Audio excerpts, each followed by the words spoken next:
দোরগোড়ায় বিহারের বিধানসভা নির্বাচন আসন নিয়ে দর কষাকষি যেমন চলছে, তেমনি একের পর এক প্রার্থী তালিকাও প্রকাশ হচ্ছে। এখানেই দ্বিতীয় প্রার্থী তালিকা সামনে এনে ফের চমক দিয়েছিলেন প্রশান্ত কিশোর। কারণ এবারের কোনো আসনে নিজের নাম রাখেননি পিকে।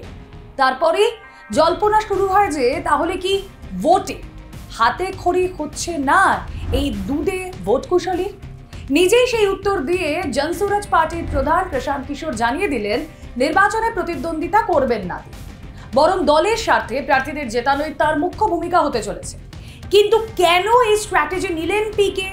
কিভাবে ভোটে দাবার ঘুঁটি সাজাচ্ছেন তিনি? বিহারের বিধানসভা ভোটে 243 আসনের সবগুলিতেই প্রার্থী দেওয়ার কথা ঘোষণা করেছেন পিকে।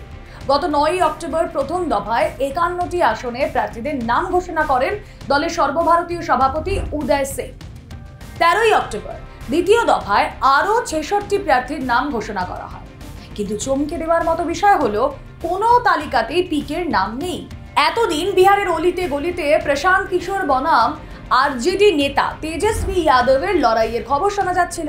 প্রশান্ত নিজেই দাবি করেছিলেন তিনি লড়লে বৈশালী জেলার রাঘোপুর কেন্দ্র থেকেই প্রার্থী হবেন।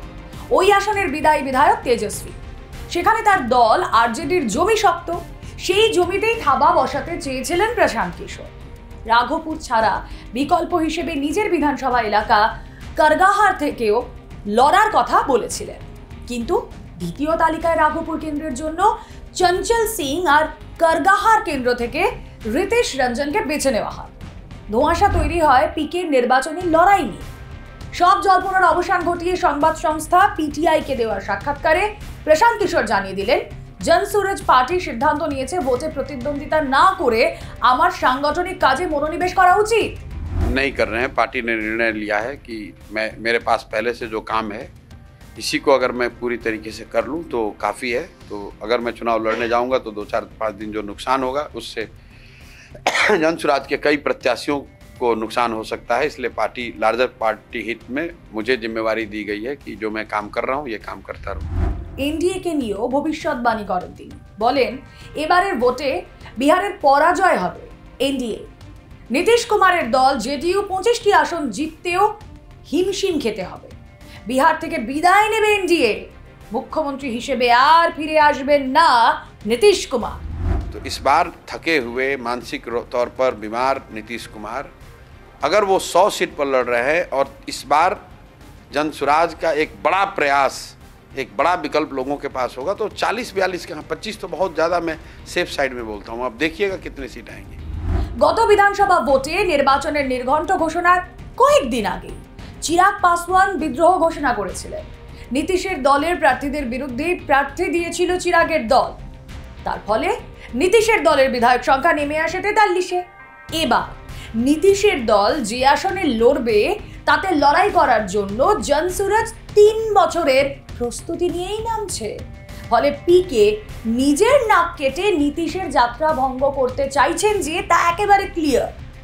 রাজনৈতিক বিশ্লেষকরা বলছেন পিকে আসলে রাজনীতিক নয়, ভোট কুশলী হিসেবেই কাজ করতে চাইছেন বিহার ইলেকশনে। মহাগঠবন্ধনের প্রার্থী তালিকা দেখে ঘুঁটি সাজাচ্ছেন তিনি।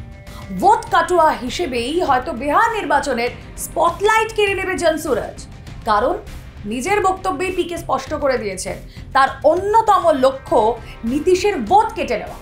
দাবি মতো জেডিইউ এর ভোট ছিনিয়ে পিকে যদি 150-র বেশি আসন পেয়ে যান তাহলে বিজেপির সঙ্গে দর কষাকষির জায়গায় থাকবে তার দল। নীতিশের জেডিইউকে এনডিএ জোট থেকে বের করে দেওয়ারও সুযোগ থাকবে।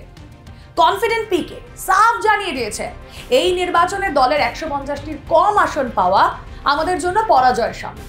এমনকি এটা যদি 120 থেকে 30 হয় সেটাও আমাদের পরাজয় হবে। আমরা ভালো ফল করলে বিহারকে দেশের সেরা 10টি উন্নত রাজ্যের মধ্যে একটি হিসেবে গড়ে তুলব। আর যদি ভালো ফল না হয় সেক্ষেত্রে বুঝতে হবে মানুষ আমাদের প্রতি আস্থা হারিয়েছে। মানুষের আস্থা ফেরাতে তৃণমূল স্তরে গিয়ে রাজনীতি চালিয়ে যেতে হবে আমাদের।